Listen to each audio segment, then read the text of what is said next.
रौरा पानी चला होता नहीं हां यहाँ के रौरा दामाद नु है का बोलो मैदान को के आवत नहीं ए प्रिंसवा ले जो जीजा जी के मैदान करा लिया अच्छा ले जो अरे महाराज हम होग ले अरे लुटवा चंपा देता सार चले जी मैदान करवा लिए ले जो प्रिंसवा ये जो चल जी के मैदान करवा लिए जो अरे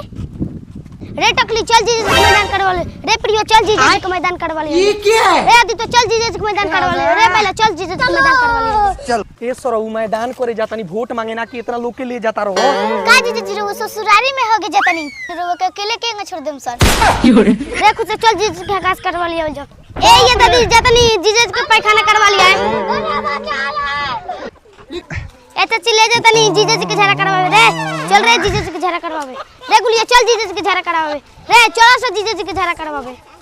ए ये ले जतन जीजे के मैदान करवा ए ये ले जतन जीजे के मैदान करवा ए ये ले जतन जीजे के मैदान करवाए